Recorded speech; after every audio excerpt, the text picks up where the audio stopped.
triangular type vehicle. So that's what I think of when they talk about the triangular one. Supposedly there was a triangular UFO in Portsmouth, New Hampshire, Aaron. Uh-oh. Yeah. Just a hop, skip, and a jump from where I'm at up in Maine.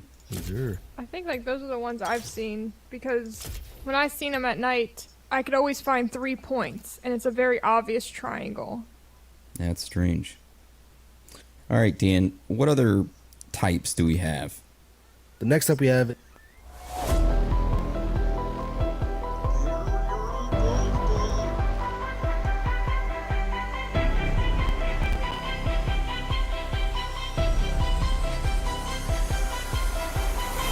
Welcome to theories of the third kind.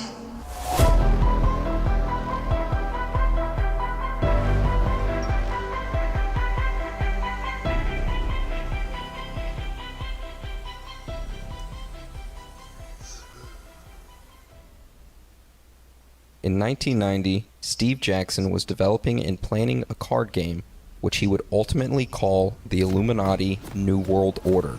It is speculated that the cards in this game correctly predicted many future events like 9/11, Princess Diana's death, Julian Assange, Fukushima, as well as many others, and it hits very close to the actual plan of the Illuminati. So how did Steve Jackson know the Illuminati's plans so precisely? Many people say it was coincidence.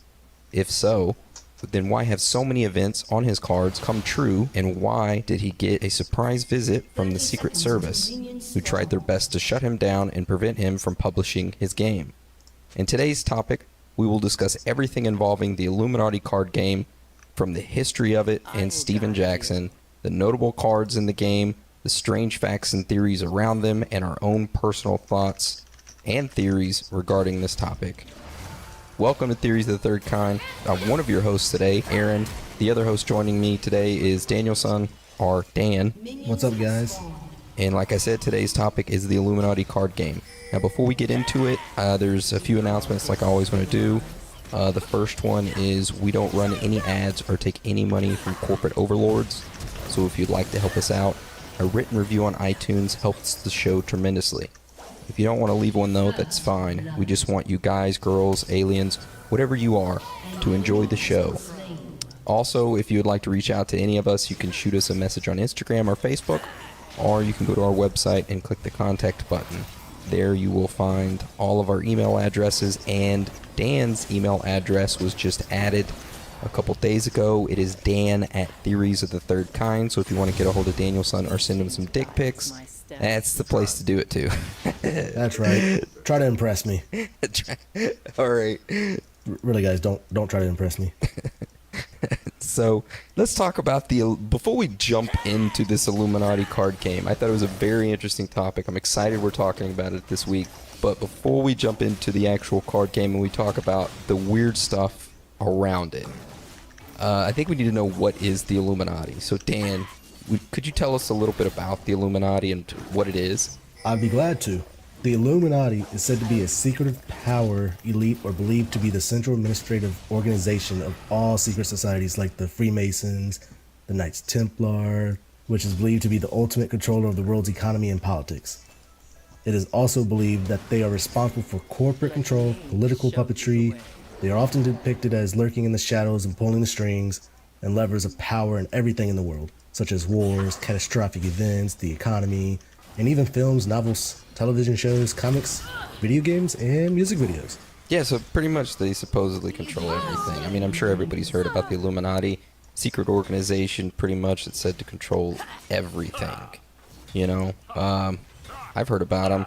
So I actually looked them up, and it was a real organization in the 1700s, and it was created by an individual by the name of Adam. I'm sure I'm going to completely destroy his name, but it's Adam Weishaupt.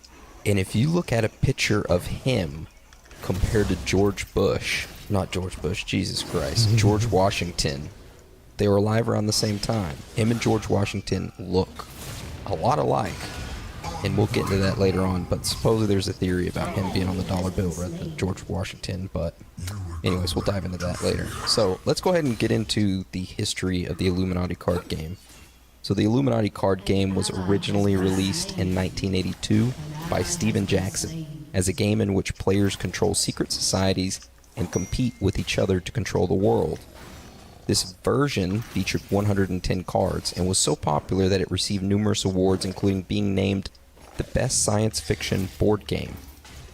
The idea for the original Illuminati card game came to light on September 1981 when Steve Jackson and a freelance cover artist named Dave Martin discussed their shared admiration of the book Illuminatus. After thinking about it for a few months, Steve Jackson decided to pursue developing a game about the secret conspiracy idea behind the book Illuminatus. After researching the Illuminati and conspiracy theories and extensive and enthusiastic playtesting, the card game went onto the market in July 1982. Over the years, Steve Jackson Games has released a number of expansion sets for the Illuminati card game, including Illuminati Brainwash, Illuminati Mutual Assured Distraction, Illuminati Bavarian Fire Drill, and Illuminati Y2K, which each expansion set adds to the mystery of the game and supposedly giving a closer insight to the plans of the real Illuminati. Steve Jackson Games also released Illuminati Crime Lords and a couple of other games. But the real controversy started in 1994 and 95 when they released Illuminati New World Order. It was a 412 collectible card game. In Illuminati New World Order, players roleplay as various shadow groups and attempt to control the world by playing a number of different cards. The game itself isn't really fun, but the cards are. The game isn't interesting, but the cards are very interesting because some people see them as, as being able to see into the future, as almost like they're prophecies somewhat. So with the release of the New World Order version of it, the game made the shift from being an intriguing and suspicious game to one supposedly making eerie predictions about future world events. And also, some believe Jackson and his team of art directors, illustrators, and graphic designers made these cards to warn us of the impending doom that would approach in the following 20 or so years. And it seems far-fetched, but after some digging around for a while, I began to wonder if there could actually be some truth to this bizarre theory. Have you ever seen this game before, Dan? Like before us talking about it today and before us researching it? I've never heard of this game, and the way it was kind of described as being be able to see the future or prophesize it. It's like a very, very in-depth tarot cards. Kinda, yeah. I've seen. So I scoured some forums, conspiracy forums, right? Pretty sure everybody listening to this has one time in their life. Looked up other conspiracies, and I've come across some of these cards and people talking about how they tell the future, and I've been kind of skeptic about them, and then I started looking into them. I'll tell you what, at the end I'll tell you what I think about it, but I have seen these cards before. This New World Order edition. Now the original Illuminati game I've never seen, but the 1994-95 New World Order edition of the 412 collectible card games, it's kind of like Pokemon, but for secret societies. So you can just buy this game pretty much at any I guess gaming store. Nope. They released it for a limited time, and now you can't find it really anywhere unless you go to eBay, or you do what I did. A couple days ago, I went to an antique shop, and this Illuminati New World Order game, its full 412 card edition in the original box, which was beat to shit, was on sale there. Somebody had it at their antique store. Guess how much they wanted for it?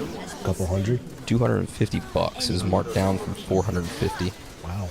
Yeah, I'm like, what the heck? These cards better be telling me my damn future for that much. I mean, from the look of some of these cards, it's not a good future. No, it's not at all. So, there was a total of 441 cards designed, and each one of them was drawn by hand in the early 90s by a team of 5 illustrators who were given guidelines by art director Alan Dawson and the creator and editor Steve Jackson, who also owns the Steve Jackson Games. But now we're going to kind of go into notable cards in the game. So we kind of covered, what is the Illuminati card game, the history behind it, how it was created, what the Illuminati is. So now we're going to go into where the theory kind of takes shape. So, do you want to go over this first card we have on the document? Yeah, first card is gun control. The bottom of this card reads, increase the power of all violent government groups, increase the power of all criminal groups. And on the card it shows multiple hands placed onto a gun, which looks like one of the hands has a shoe on it. I guess pressing down on it and there's blood. I'm guessing that's a cop arm? I don't know. It's what it looks like. It looks like... So yeah, there's a shoe placed down on somebody's wrist. There's somebody holding a glove with a gun that's been shot so many times that it's empty. And there's two different hands. One, it looks like almost they're kind of like placing the gun on somebody's hand. And there's blood all around. Almost as like this is saying for this gun control card that it's saying it's a setup, yeah, for them to take away guns almost. But do you want to go over so that's what they're saying that this card is. The theory regarding it is that historically gun control has made it much easier for the government to be... Now, I got this from somebody else, so don't you people go attacking me for saying this.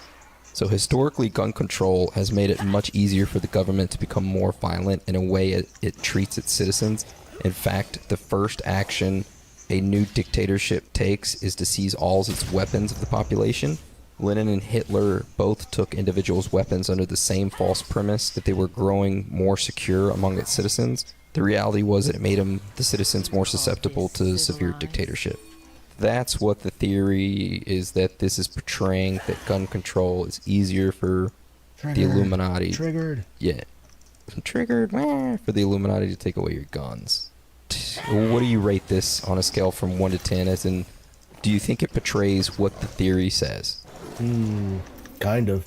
I don't know. That one looks really weird. Like, I don't know about the whole Lenin and Hitler thing, but yeah. The other part sounds believable. Yeah. All these cards I'll end up posting up on Instagram, by the way. So whoever wants to go and take a gander at them, you go to our Instagram and go to our story highlights, and there you'll be able to look at all of them. All right. So this next one is called Terrorist Nuke. It has two buildings, or two towers that are buildings on it, and one of them has like an explosion in the middle of it, and it's leaning over as if it's gonna fall over.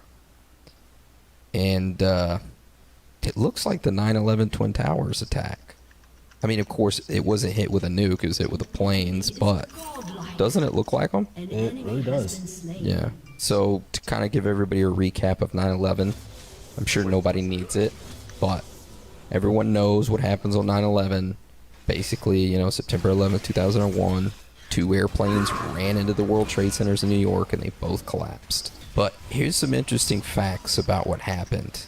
Some of these I've never heard of before, so you got to tell me if you've heard of these, Dan. Did you know on September 10th, 2001, the day before the attacks, the president's father, George Bush Sr., was in a closed-door meeting with Osama bin Laden's brother, Shafiq. That's a weird-ass name. It's an awesome name. I'm Shafiq. And so George Bush Sr. was in a closed-door meeting with Osama bin Laden's brother, Shafiq, in the Washington Ritz-Carlton Hotel. The details of that meeting were never made public.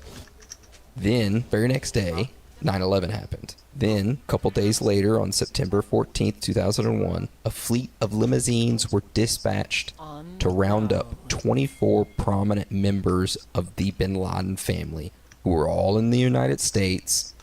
They got all of them together. It took them straight to a runway to a jet that was waiting there for them, and that jet took them straight to Saudi Arabia. All 24 of them were never interrogated or questioned or anything. Did you know that? Those are actual facts? Those are facts. Those are shit. actual facts. That actually happened. George Bush Sr. actually met with Osama bin Laden's brother the day before the Twin Towers attacks. And then on September 14th, 3 days afterwards, limousines picked up all 24 members of the bin Laden family and had him fly out to Saudi Arabia. That's crazy. Yeah, Wonder what they talked about. I don't know. That's a good question. All right, you want to do this next one? Yeah. The next card is Pentagon. And on the card itself, it has pretty much a picture of the Pentagon with smoke coming out the middle of it. And let's see, from what the card says on it, each corporate group directly controlled by the Pentagon lets you draw one extra plot card each turn. And what's interesting is at the very bottom left, it says straight, violent, and government. Yeah. I mean, this was made in 94, 95. It looks like the Pentagon attack of 9/11, doesn't it? It kind of does, yeah. I think that was more believable than the gun control. Maybe not as much as the Twin Tower. I say it's right up there with the Twin Tower one. I give the gun control one, I rate it on a scale of 1 to 10. I rate it a 2 as being not very believable. Terrorist nuke, which is the Twin Tower ones, I rate that up there, probably 8. Same with the Pentagon, I rated it an 8. Yeah. Not that I believe in it, it's just that, like, if I was to look at it, what I would think it was, you know? I mean, it's pretty interesting, you know, those exact buildings were the ones that attacked, and these were all drawn and they look just like those attacks. Yep. So the next one, this card is called Charismatic Leader, and it shows a blonde individual standing up in front of a crowd and has his arms stretched out, and the crowd has all of them have their mouth open as in shock, almost. And the individual is really tan in this picture. And the card reads, this card may be played at any time and counts as an action for the group it affects. The power for one fanatic group is increased, blah, blah, blah, blah. And so this is basically, people are saying that this card represents Donald Trump. The hair's just not doing it. His hair is more majestic. It is. It's like a lion's mane. This one's too blonde. It's more like highlighter yellow. I mean, I can see where charismatic leader, because Donald Trump, you know, somewhat that. Yeah. You know, he is blonde and he is highly tan. But then again, though, and people, I mean, that could just be a white-haired man. Just the color is yellow. that's true. But I mean, there's a lot of people that get crowds going as a leader. You know. This next one. Ooh. This one's a pretty good one. Do you want to do this one? This next card is called Backlash. It has a picture of a African American man, and it looks like, you know, when like someone threw a bunch of like tomatoes and old fruit and stuff at him when he's standing up at a podium. And I'm guessing this one is supposed to represent Barack Obama. Mm-hmm. And let's see, the card says this card may be played at any time. It requires an action by some group with at least one alignment in common with the target other than fanatic. A lot of people are saying that this kind of looks like Barack Obama, cause since he's standing up at a podium and he's an African American man on the card. I don't see the connection in this one. No. I give it a 1 for being. I don't see the Barack Obama, just because. What racist person put that? All right. No, I'm just kidding. Okay, so the next one is we're going to talk about these next 3 cards, and all of them are very similar. And they supposedly, in 94, 95, they're supposedly covering the NSA wiretapping. I'll talk about the cards, I'll describe them, and then I'll talk about the NSA and wiretapping, and then you guys can make your decision whether you think they are or not. So the first one is a card that says phone company on the top, and then it looks like a grandma who's got headphones on, who has a cord running out of her head and into this computer. And then the description reads, the phone company is capable of highly sophisticated traffic analysis on all calls and can access any computer connected to the internet.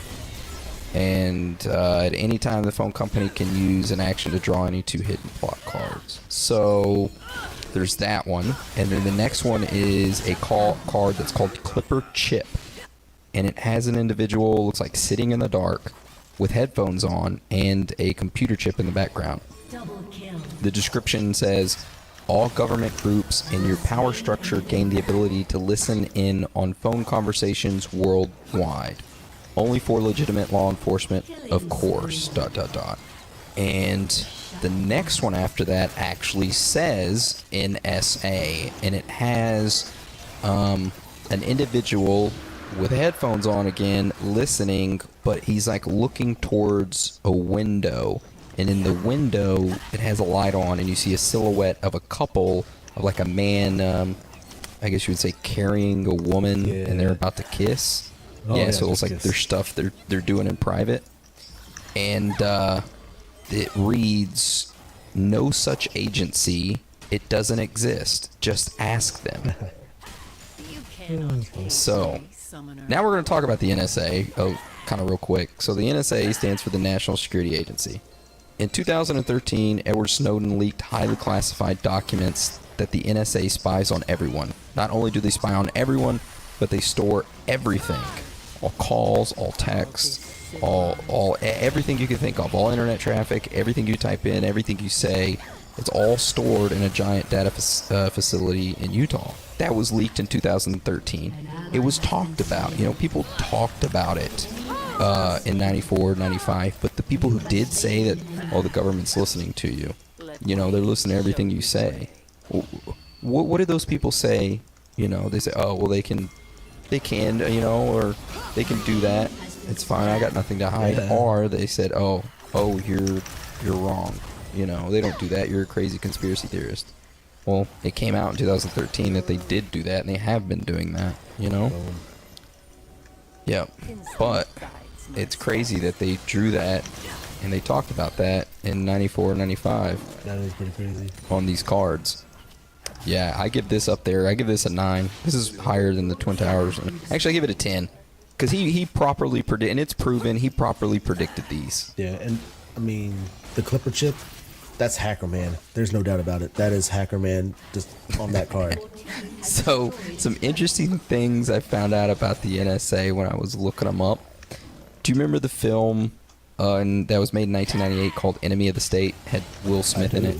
Like the front of it is like him like running down the street with like his shirt coming undone. He's like, oh, shit, where am I That and going? his shoe was tapped. Pretty much everything was tapped on. All his clothes. Yeah, so, yeah, the film tells a story of a group of NSA. Actually, how about you tell us what the film was about? Go The ahead. film tells the story of a group of NSA agents conspiring to kill a congressman and the cover-up that ensues after a tape of the murder is discovered.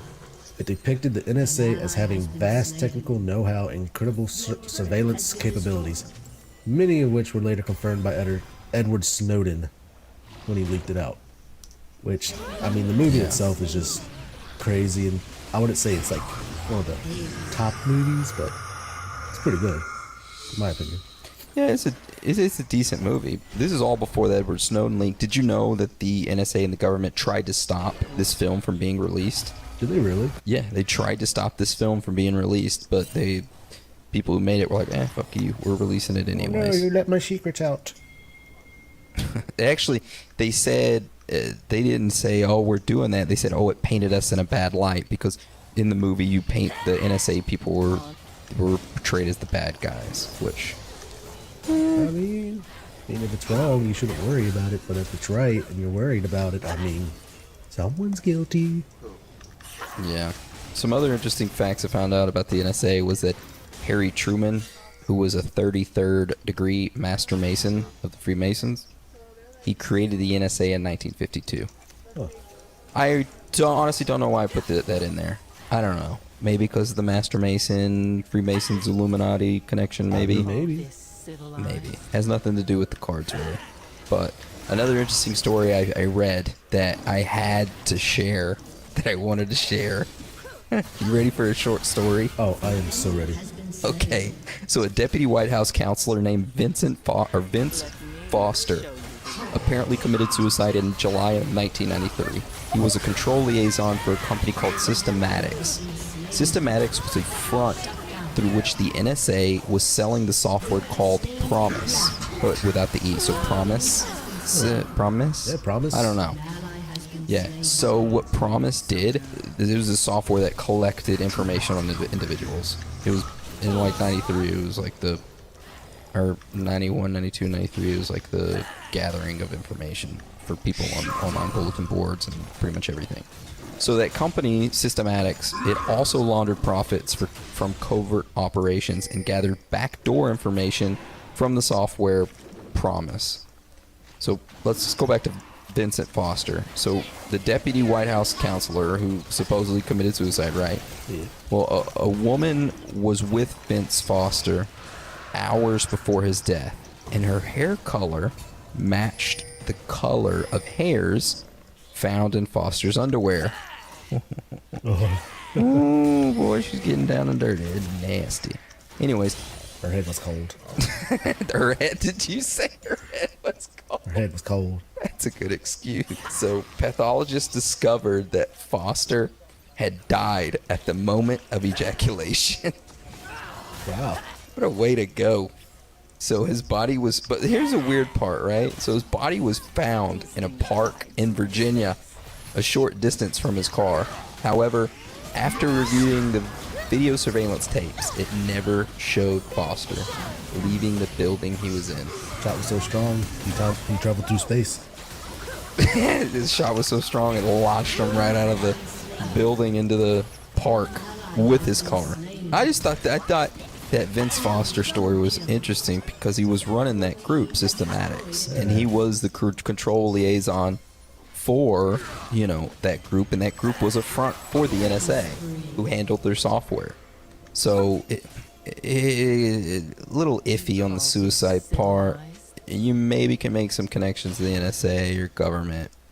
I don't know why they would do that to him. I don't know. No. But we'll jump back on. Well, no, we won't. Well, I was gonna say we could do a episode maybe on Vince Foster because there's a lot of information about what actually happened and a lot of conspiracies about his suicide. So maybe we can touch back on that. There'd be in a lot of couple jokes episodes there in from that now. one. Oh yeah. So fuck, I don't even know why I put this next one in here. I don't know why. Because it looks similar. I don't know. I don't know. I mean, this card's one is called Agent in Place. It has a guy wearing I guess he's a hot dog vendor. Yeah. He's talking through a radio that is disguised as a mustard bottle, and I'm guessing it's supposed to represent Alex Jones, but the card describes play this card at any time. The card requires an action by one group with a power of 4 or more. Pick one rival. You may look at all his hidden plot cards and pick one for him to discard. It has some resemblance to Alex Jones, the guy on the card does, but boy, it just does not fit. Unless you have an agenda of Alex Jones being an agent, I don't. Alright, I give this card a 2. I give the one above it, the NSA's a 10. This one a 2. Actually, a 1. I give it a 1. That's a 1. I mean, if you give it a 0, I give it a 0. Yeah, it's right up there with the what was the one we ranked low, the charismatic leader and the Yeah. backlash. Yeah, And it's Backlash. with him. Yeah. So it's Princess Diana one. This one has some interesting stuff to it. So this Princess Diana one, it says Princess Di.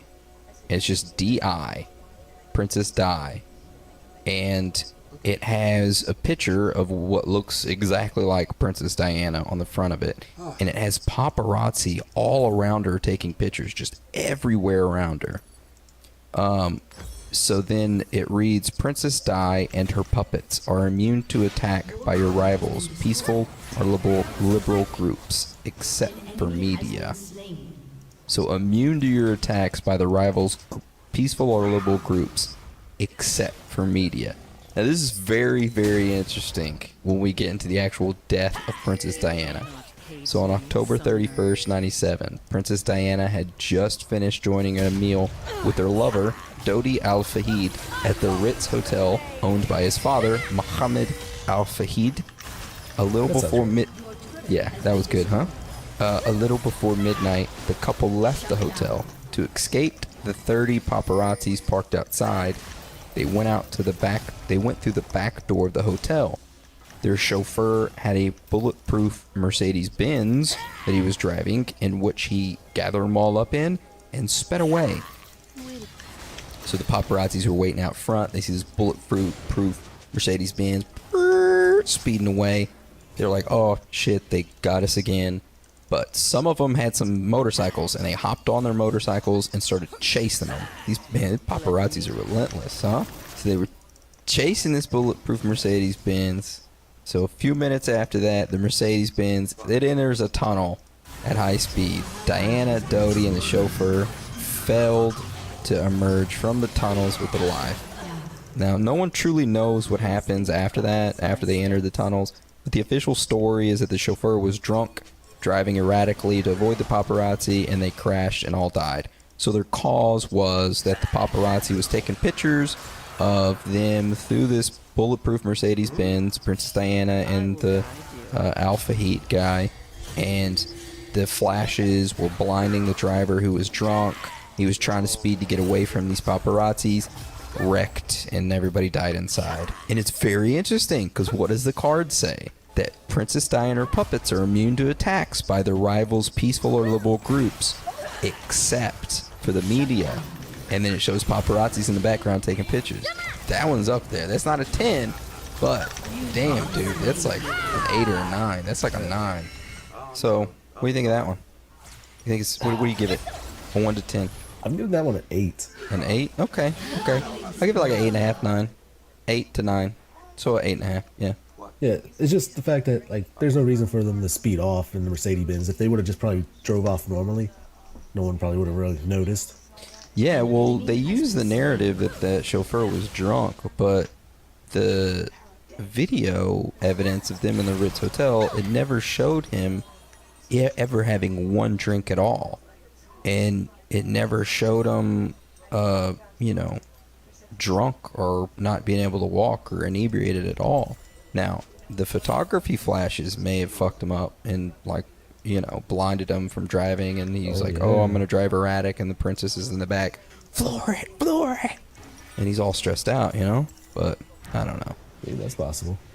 Yeah, He's fired. Or maybe the princess just got murdered because she was pregnant with that Muslim dude's baby, and the royal family didn't want it. But that's a whole nother conspiracy we'll get into at later episodes. Oh yeah. So this next card is one of the New World Order cards called Political Correctness. And on the card is two white men hanging. One looks like Hitler, then the other one looks like probably a younger Donald Trump. That's actually very correct. Yeah, the Donald Trump looking one's like used insensitive pronouns. So yeah. Yeah, that's Then like the written. Hitler one. Yeah, that's written on like a whiteboard, like placed on. Oh, hanging around their necks, yeah. Yeah, hanging around their necks. Then the Hitler one's ate flesh of dead animals, so vegans attack. But the card reads, good thoughts are now required. I'm not sure how good thoughts are required on that card, but increase the power of all liberal groups by 3, all conservative groups with the power of only 1 become criminal as well. Ooh. Yeah, you know, political correctness back in like 94, 95, I don't know how big it was. I remember in 2006, clearly it wasn't big at all. I think it got really big here lately, you know, especially this used insensitive pronoun. I think that here lately got pretty big. I'll give it a 5.5 probably. I was thinking of 5. All right, yeah. Because, I mean, it describes the situation now perfectly, but that one right there is like one of the things like, yeah, sooner or later someone's going to be upset about this. Yeah, that is right. Okay, so the next card is called Nuclear Accidents, or Nuclear Accident. And on the front of it, it has 2 boiler water reactors, BWRs. Basically, when you look at a nuclear power plant that's a BWR, it has these stacks that have steam. They always portray nuclear power plants like that, but not all of them look like that. But if you watch The Simpsons, the nuclear power plant, that's what they look like. 2 big old stacks, and that's got a building down below. And one... Welcome to theories of the third kind.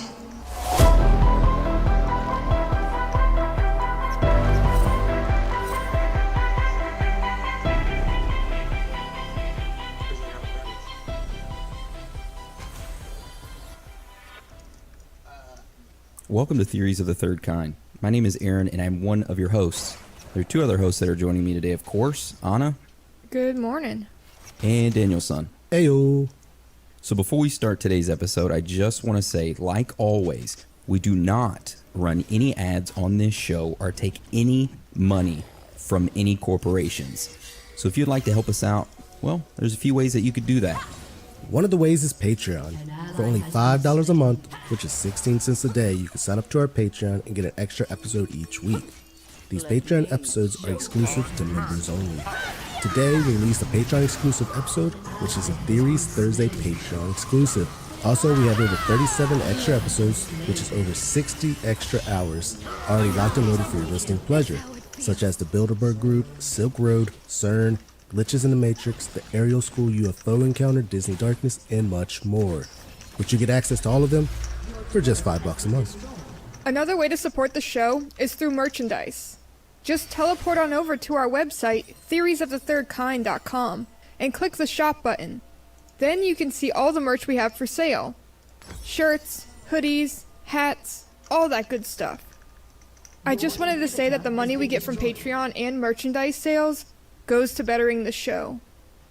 Also, I know things are tough out there right now, so if you can't afford a shirt or a Patreon membership, but you want to help us out, then you can leave us a written review on iTunes, and that helps us out a ton. If you don't want to leave one though, then that's fine. We just want you guys, girls, aliens, reptilians, Bigfoot, Sasquatches, Chupacabras, ghosts, Illuminati members, Martians, underground lizard people, whoever or whatever you are, to enjoy the show. Also, one last thing.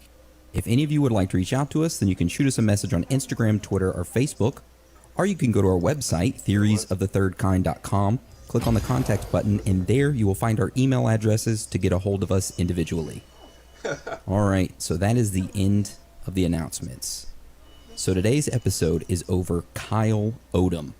How this episode will go today is that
Are you gonna actually wash your hair?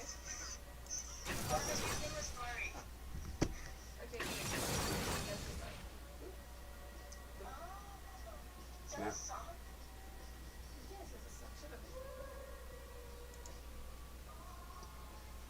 So, are you gonna actually? Yes. Are you going to take a shower? Okay, I'm going to take a shower. Okay, but are you gonna wash your hair? Are you gonna actually wash your hair? Yeah, I'm gonna wash your hair. Okay, bye. Why? Why do you like this? What the fuck was my screen? Huh. Okay, so I gotta get my hair done. I gotta get my face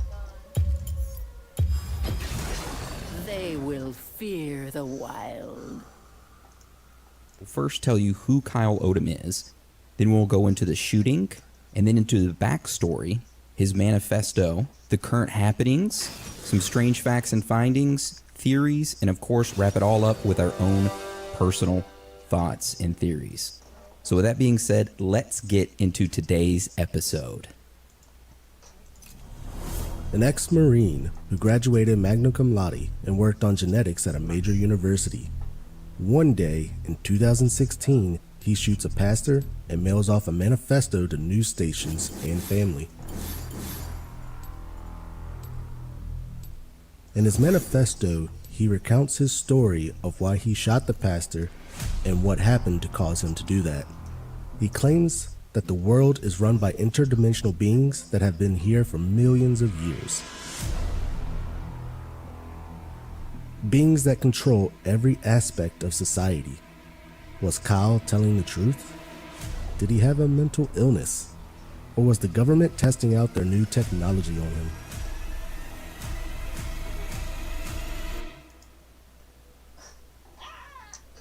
So instead of us going into Kyle's story and background, we first need to cover the shooting that occurred to understand his background better. So Anna, can you start us off with that?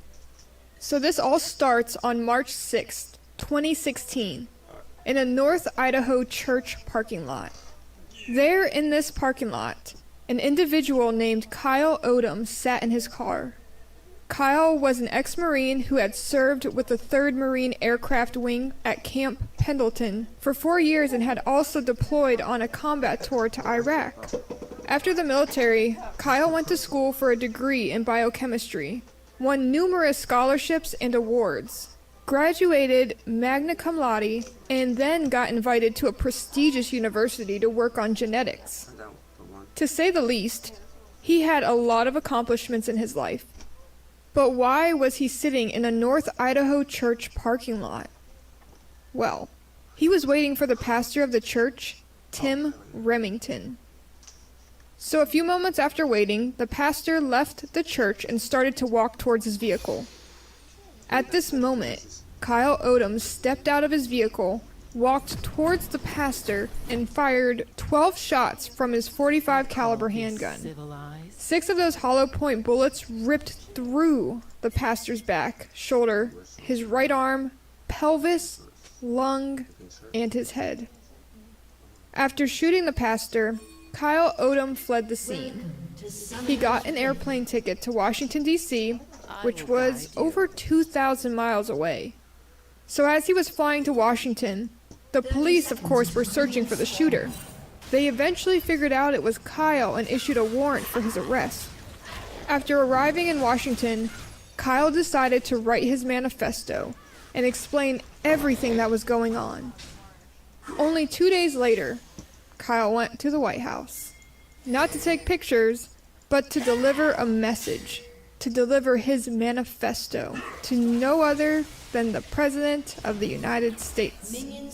So that night, at 8:27 p.m., Kyle walked to the south fence of the White House and threw documents and a flash drive over the fence. Of course, the Secret Service spotted this and quickly arrested him. The document and flash drive that was thrown over the fence by Kyle was a manifesto that he wanted delivered to the current president at the time, who was Barack Obama. A little side note here. Kyle also had mailed this manifesto to his family and the news outlets. In this manifesto, he explained why he killed the pastor, saying that he believed that Tim Remington, the pastor, was part of a vast alien conspiracy to enslave the human race. And much more. Alright, so I know this sounds a little crazy, but hear us out on this because it gets super interesting. So to understand why Kyle thought all this stuff, we have to dig into what happened to him and why he believed all this. And luckily, we have a copy of his manifesto, which outlines his entire story leading up to the shooting. So, Dan, do you want to start us off with that? All right. So at the start of his manifesto, Kyle outlines why he shot the pastor. We will quickly cover this first and then go into the backstory of his life and his experiences that led up to this point. Kyle starts off saying, "My life was ruined by an intelligent species of an amphibian humanoid from Mars. I wish I was joking. Keep reading." He then goes into some short bullet points. The first one is, "They were here long before we ever existed. Their technology is millions of years more advanced than ours. I've seen them do things that defy all comprehension. They have a massive breeding stock of humans, which they breed and control from birth. They use these humans to live vicarious lives among us. They appear to be completely normal because they're good at imitating human behavior. The actual Martians live deep underground here and inside of the moon. They take control of wild human beings and use them as sex slaves. Don't believe me? Ask President Obama to take a lie detector test on this one. They tried to take me, but they were unable to control my mind. They've been following me ever since. I tried to get my life back. I begged and bargained and I threatened. Everything I tried to do was sabotaged. I attempted suicide twice, but they stopped me both times. My last resort was to take actions that would bring this to the public's attention." So after that last bullet mark, Kyle wrote, "Read my story to learn what happened to me and why they targeted me," which is exactly what we're going to get into right now. And you need to hang on because this gets extremely weird and crazy, so prepare yourselves. Alright, so Kyle starts off by saying, "Everything started while I was at the University of Idaho. Spring of 2014 was my final semester, and I was taking a heavy course load. I was very stressed due to the intensity of my schedule, so I searched for a way to cope. I discovered meditation, which seemed to help, so it became a part of my daily routine. As I learned more about meditation, I became interested in consciousness and our ability to affect it. I kept working on my meditation techniques and began achieving extreme states of consciousness." This continued until I encountered another being through meditation. It happened one night in February 2014, and it was the most profound experience I've ever had. I was lying in bed, meditating, then suddenly left my physical body. I entered a space that was completely dark and had no awareness of my physical boundaries or orientation. I felt very peaceful there, until a blue light began to approach me. As the blue light got closer, I realized it was another being. Once I was in the being's presence, I felt an immediate sense of wrongdoing. It felt like I was being told, "You shouldn't be here." I instantly conceded and felt guilty. Then I began to distance myself from the being. This had an impact on them and seemed to change their mind about me. The moment I began to distance myself from the being, I became overwhelmed by a feeling I can only describe as unconditional love. During this part of the experience, our minds became connected, and I saw that the being was female. I then began to feel the most euphoric, comforting, and blissful feelings I have ever felt. It was incredibly powerful and life-altering. Next thing I knew, I woke up.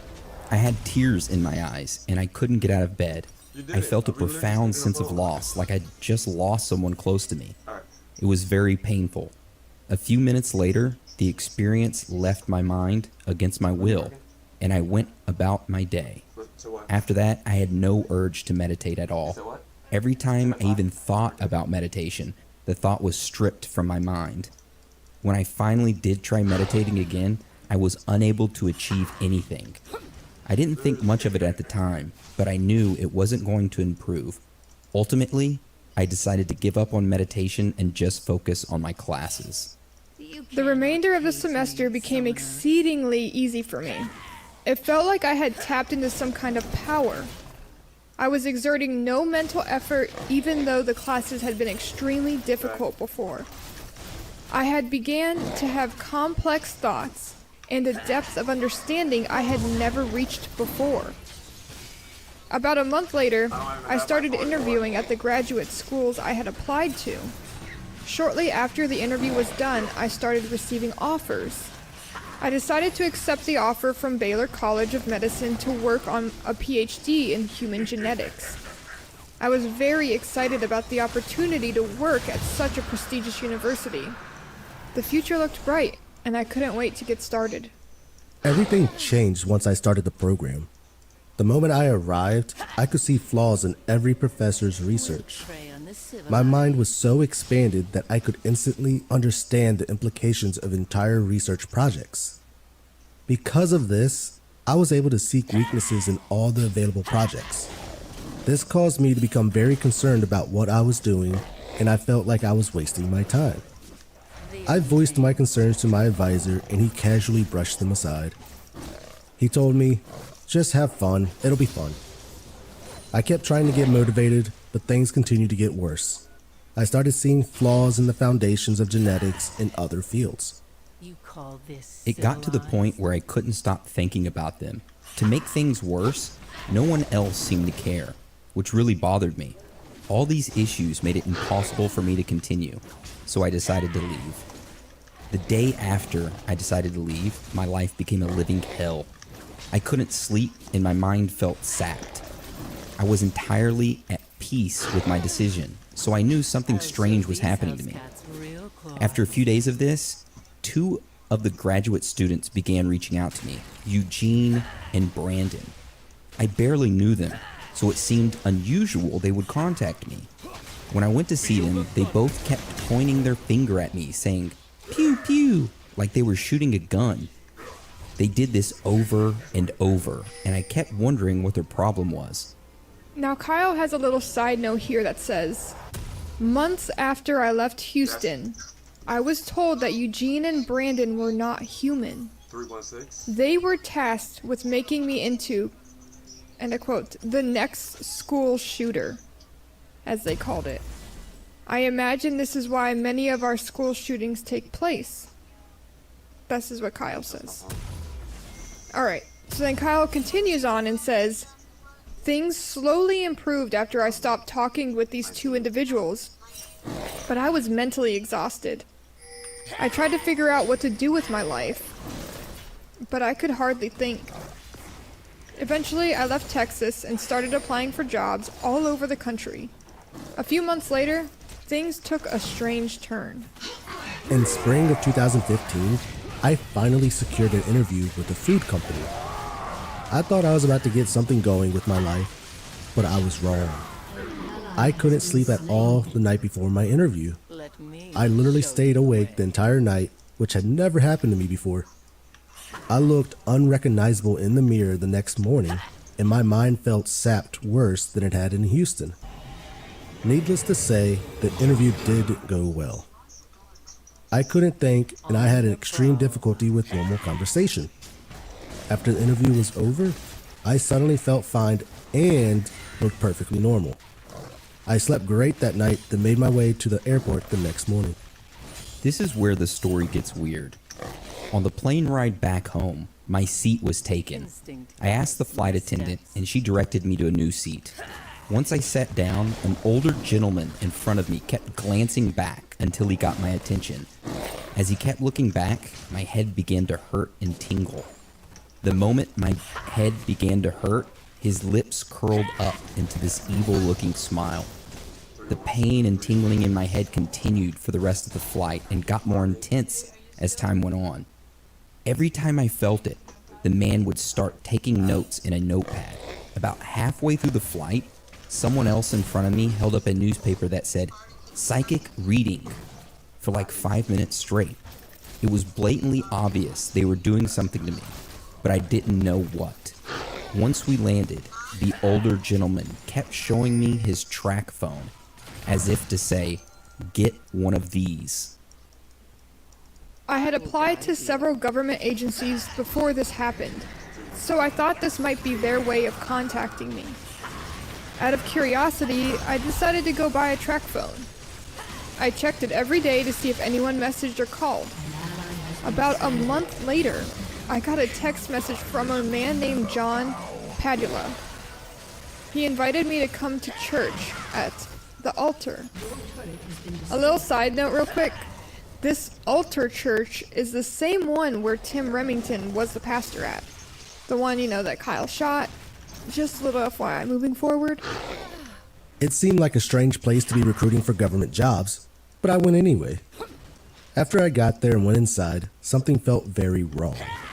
I felt as if my life was in danger, and I became so uncomfortable I had to leave. A couple days later, I started receiving text messages from Tim Remington. At first they were innocuous Bible messages, but then he started threatening me. He sent messages talking about their power and other things. He did all of this through Bible verses so it would not look suspicious. I ignored everything until he sent one final text message, which simply said, "Angels." I thought nothing of it until helicopters started flying around my house all day and all night. At this point, I knew I was in trouble. I knew I needed to contact them, so I made an appointment to meet John Padula for coffee. Little did I know, he had no intention of meeting me. After making the appointment to meet John, something very bizarre happened. I received the most unnatural erection I've ever had. Was not expecting that. Oh my god. Yeah, okay, so from here on out, it's gonna get weird, okay? As if it wasn't weird already enough, but yeah, okay, so he's just received the most unnatural erection he's ever had. He goes on to say, "It felt like someone was manually pumping blood into my penis. I don't know how else to describe it." Immediately after that happened, a song began playing in my mind. The lyrics went, "Sister, sister, he's just a plaything. We want to make him stay up all night." I had never heard this song before, and I had no idea what it meant. I tried to ignore it and kept searching for jobs. A few minutes later, the song quit playing. Nothing else happened until I tried to go to sleep that night. As soon as I got into bed, the song started again. "Sister, sister, he's just a plaything. We want to make him stay up all night." As it turned out, they weren't kidding. I got literally 0 minutes of sleep that night. Every time I started to drift off, I was woken up violently, then the song would play. When the sun came up, I gave up on trying to sleep and got out of bed. I was relieved at first because the song had quit playing. I thought the torture was over until a voice entered my mind. The voice said, "You're going to be uncomfortable. All you have to do is breathe." I sat there wondering what this meant until the voice spoke again. It told me it was going to be sacrificed like Jesus and get beheaded. This threw me into a complete panic. My heart began racing and I started to have a mental breakdown. A few minutes later, some man knocked on my door. I answered and he gave me a pamphlet talking about the sacrifice of Jesus. My mind started racing out of control, and I became completely delirious. I thought for sure I was going to die. My thoughts shifted to my family, and all I could think about was seeing them again. They were in Albuquerque at the time, so I decided to buy a one-way ticket there. When I reached the Spokane airport, my panic subsided. Everything was fine until I got on the plane to Albuquerque. I sat next to this huge man who kept telling me, telepathically, that he was going to crash the plane. It's gotta be. Jesus Christ. Imagine sitting there and thinking somebody's communicating with you telepathically saying, the plane's gonna crash. The plane's gonna crash. It's already a fear of mine. I got the tower card in one of my readings recently, and I was like, oh, why do you have to show up right before I'm going on a plane? A tower card? Like 9/11 towers? Oh no, for anyone that's into tarot and stuff, basically it's a card telling you that your whole life is about to go through a major shift. It's usually like everything changes. It's a sign probably that I'm not doing something I should be doing, and the universe is taking it upon itself now to make it happen because I haven't been seeing the signs. It's a whole thing. Oh, okay, cool. All right. Yeah. Every time after he spoke, he would sniff. I didn't know what to do, so I just sat there trying to stay as calm as possible. The man became angry about this and started touching my leg. Boy, let me sniff you. Let me sniff you. Oh, this seriously makes me think of that scene in Euro Trip when they're in the train. It's every time he's a little closer and there's like hands on him when they go through the darkness of the tunnel, like, Oh, yeah. And he keeps saying, Classic. excuse me. Excuse. And somehow he keeps stripping. Yeah. I don't know. I'm checking my email real quick. Oh, God. The second he touched me, I could feel him inside my mind. This caused me to panic until I was on the verge of causing a scene. Before I did anything, he told me to calm down and said, "You did a great job. You passed. Go enjoy your family. We have a job waiting for you when you get back." I thanked him and felt slightly relieved, but I had no intention of contacting him at all. My question is, now, did this guy communicate this, you did a great job, you passed, go enjoy your family, we have a job waiting for you to get back? Did he communicate that to him telepathically, and then Kyle just went to him and said, thank you? What? Imagine that some random dude walking up to you saying, thank you. Anyways. That's a good question. It is. Alright, so Kyle continues on and says, after getting off the plane, I headed to the baggage claim. A huge group of them surrounded me there. I watched them cautiously. Then, they all began sniffing at me. Sorry. Alright, so Kyle made a little side note here in his manifesto. He said that the sniffing is something that they do all the time. And he thinks it has something to do with dominance. So, it's a little side note. That just tells me Biden's an alien. Maybe he is. Alright, so Kyle continued and said, when I finally got my bag, I left the airport as fast as I could. My parents were right outside waiting to pick me up. I was so happy to see them again. I gave them big hugs and told them how much I loved them. This was my last happy moment in Albuquerque. They followed us everywhere we went after that. Whenever I saw one, they would sniff at me to let me know it was them. They would also smile, laugh, and stick their tongues out. Sound like children. Yeah.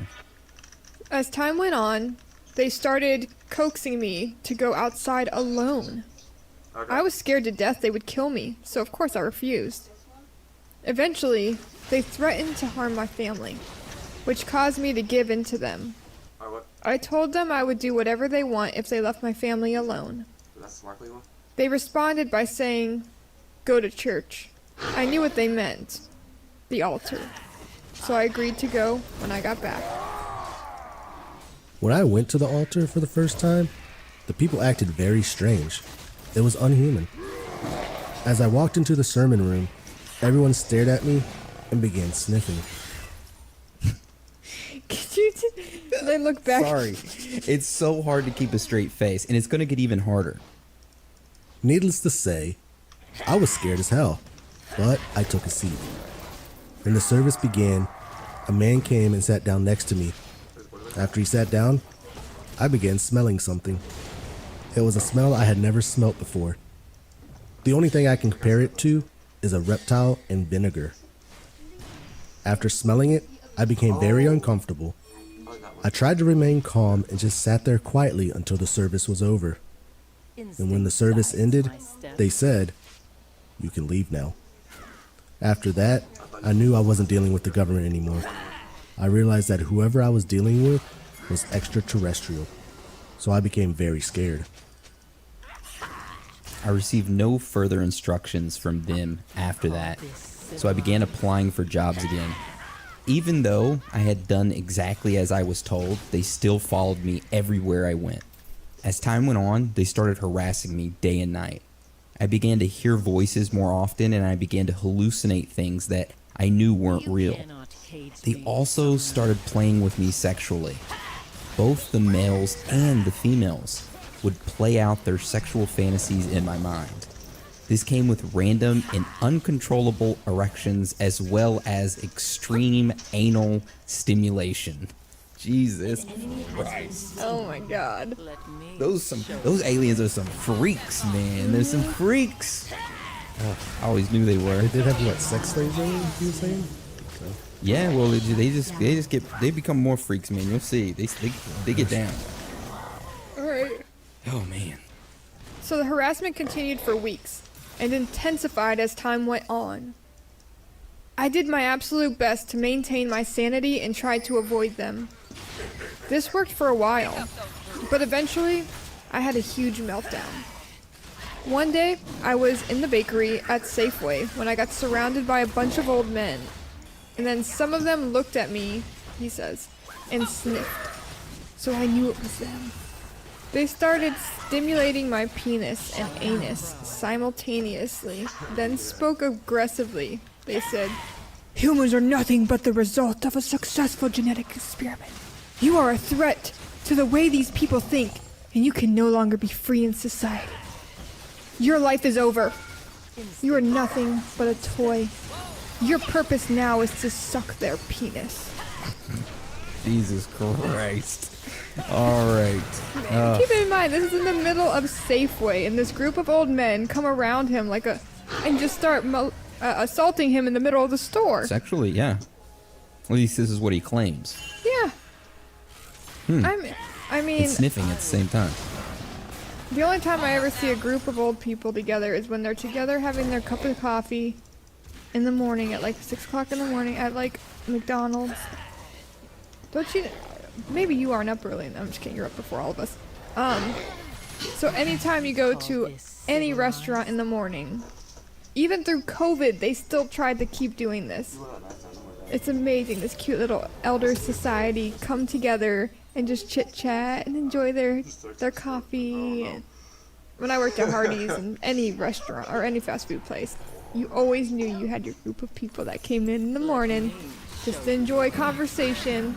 When COVID happened, I have a McDonald's across the street from where I live, and they would all be in the parking lot in their lawn chairs with their cups of coffee, still keeping their friend group together. So that was pretty cool. Nice. They continue to say other explicit things that were so obscene, I won't repeat them here. Before they finished talking, I became enraged. It took every ounce of willpower I had not to kill them. I left the store and tried to calm down, but it only got worse. The rest of the night they continuously stimulated my penis and I couldn't stop ejaculating. God damn. Oh my goodness. Alright. Man, I'm telling you, these aliens are freaks, man. They're freaks. Alright. It got to the point where I was in serious pain. They finally stopped after I broke down and became completely distraught. Quit stimulating my penis. Oh, God. I knew I couldn't take anymore, so I attempted suicide. I filled a charcoal grill with lit coals, put it in my car, and rolled up the windows. I reclined my seat, laid there calmly, then fell asleep. I should have died, but they woke me up in an extreme panic, which caused me to get out of the car. As I slowly regained consciousness, I felt very upset to still be alive. I had no clue where to go to at that point, so I decided to check myself into the VA. They shipped me straight to the mental ward, and I was admitted. Nothing improved while I was there. The medication they gave me did absolutely nothing. I just sat there surrounded by a bunch of psychotic people and became exasperated. I knew their goal was to ruin my life by making me into a crazy person. I became determined not to let that happen, and I started fighting back. After leaving the VA, everything I tried to do with my life was sabotaged. They didn't want me dead, but they also weren't going to let me live. In desperation, I went back to the altar to ask them what they wanted me to do. I didn't know what else to do.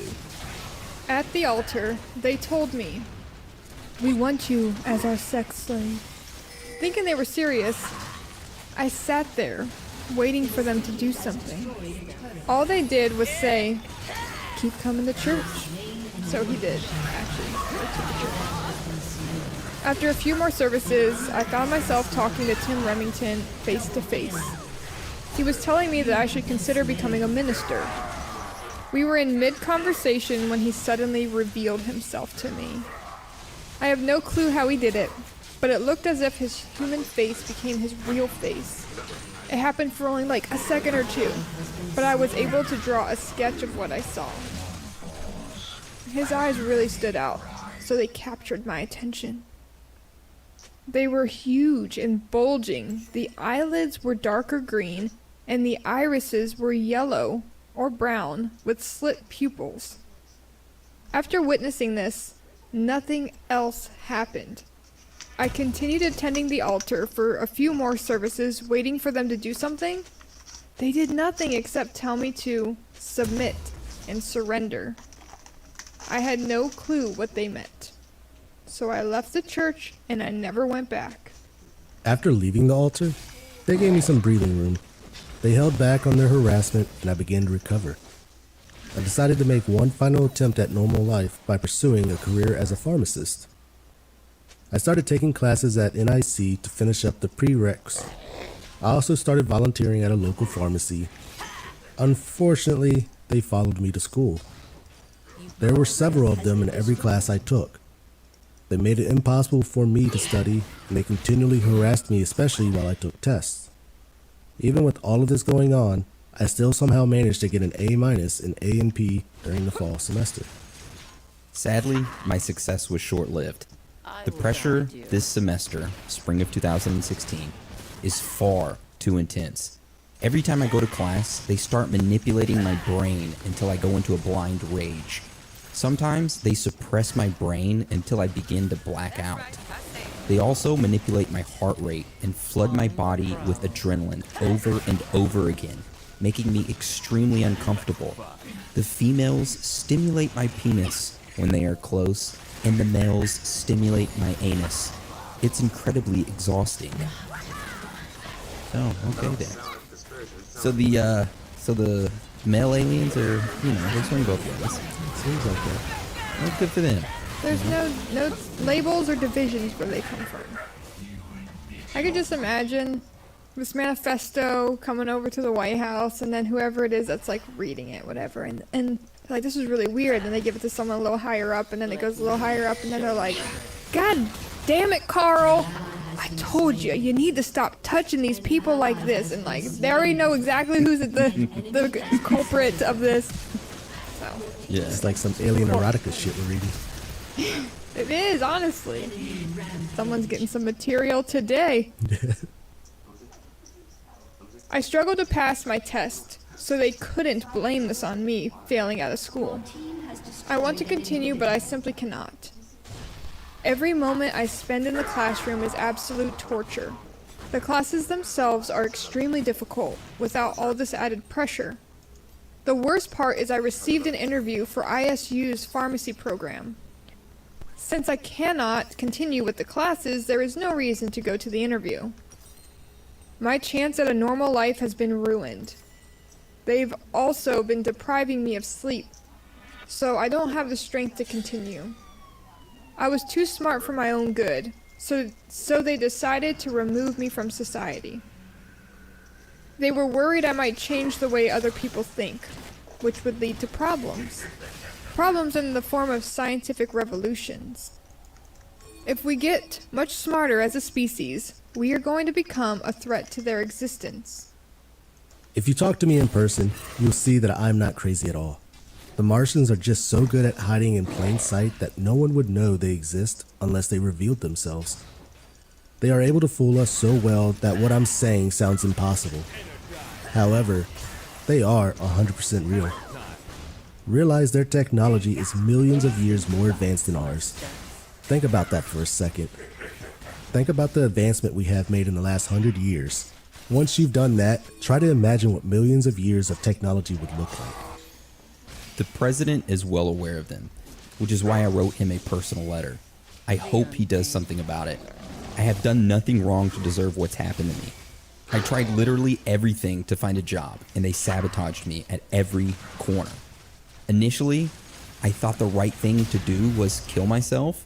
After attempting suicide twice, it became very clear they weren't going to let me die easy. My last resort, Suffocation, no breathing. my last resort was to take actions to bring this to the public's attention. I hope something good comes out of it. Just realize that I am a good person and I'm completely innocent. Also realize that the people I killed are not what you think. To make it very clear, Tim and John were not wild human beings. Alright, just a little FYI. He mentioned Tim and John from the church, but he only shot Tim. I'm guessing he wrote this part of his manifesto before shooting and just didn't edit this part whenever he didn't get a chance to actually shoot John. Yeah, that's what I'm kind of guessing too. Alright, so going forward, Kyle says, wild humans equals normal people like you and I. Tim and John equal minds were controlled from birth by Martians. It's hard to imagine, I know. Nonetheless, it's all true. Why would I give up a career as a pharmacist to do this? Why do you show a pharmacist as your career when you were going to go to school to get your PhD? You should be talking about that one, not your pharmacist. Like, why would I stop going to school for my PhD? For, whatever. Pharmacist doesn't seem that important right now. I left out many details from my story, really, because they were pretty detailed. Yeah. I wanted to write only the most critical events in order to make it coherent. If you want to know more, like how I discovered there are multiple species of them, feel free to write to me. So that was the story of Kyle Odom, straight from his mouth. Now his manifesto didn't end there, but due to time constraints, we're gonna hit some highlights. So one of the first highlights we're gonna cover is the brain and behavior. And Kyle posted a detailed section about the Martians' brain and behavior. He states that he observed their behavior for a while. Consequently, he has been able to make several deductions about them. Their primary characteristics include that they are hypersexual, they are hyper-aggressive, they are fearful and paranoid. I mean, why would these beings be fearful and paranoid? I mean, if they could seriously do all this, and they have technology that is millions of years old, why would they be fearful and paranoid? Is there something else out there that we're not aware of that rules over them? I don't know. We can talk about that during theories, I guess. Yeah. Could be. Could also be the unpredictability of humans. Ooh, yeah. They're not constantly in their true form. They're always hiding themselves. Yep. All right, Anna, do you want to talk about the God section? Certainly. Another highlight in this section, Kyle explains God and Martians. So he says, Martians are responsible for the God myth. Martians may have created humans, as they claimed, but they are certainly not gods themselves. They are just another intelligent species that evolved on a neighboring planet. There is no God. There is no heaven. There is no hell. Earth is as close to heaven as we'll ever get, and we are letting the Martians ruin it. They are going to destroy Earth just like they destroyed Mars if we let them. Our survival rests in their hands for the time being. That's pretty interesting, huh? Yeah. Yeah. I feel like I need to cleanse myself now. Just saying that there ain't no God. Like, I don't even like saying that there ain't nothing. There ain't. Ugh. Bad juju, cleanse. I know there's an All right. energy source. I know that there's something more. I'm just All reading right. a document.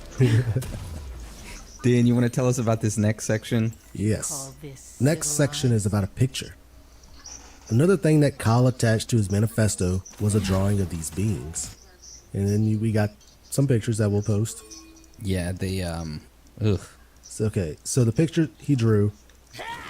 How would I describe the shape of his head? Instinct guides my steps. Looks like a coconut with a mohawk. Yeah. It's like a Kid Buu. Imagine Buu kind of. Skinny version of King Dedede off of Super Smash Bros. Penguin looking guy. It does look like that, yeah. Or like a Homer Simpson with a pointed head. Let me Yeah. show you the way.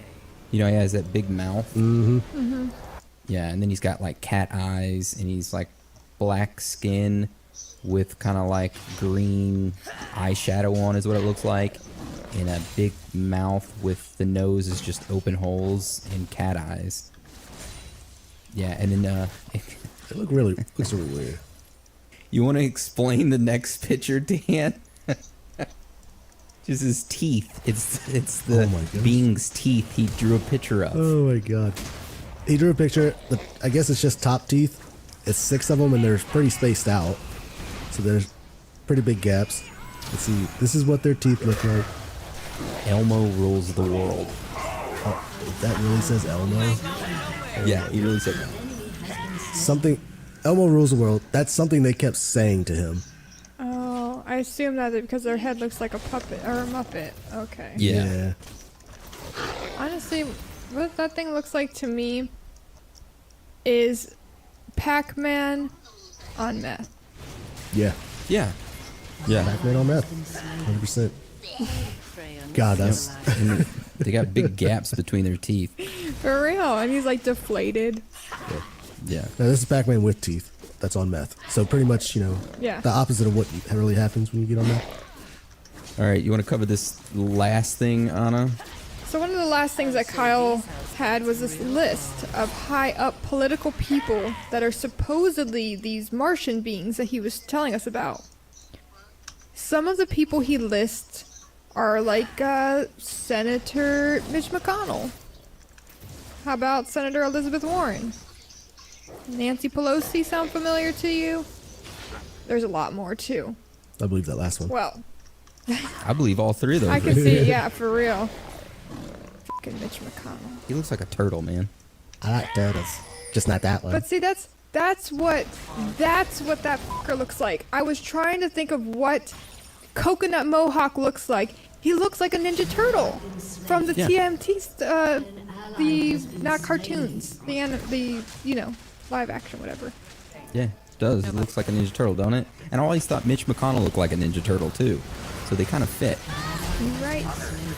So Kyle did write a short statement under the list that says, "This is by no means an all-inclusive list. Martians are ubiquitous. They exist at every level of society in every nation.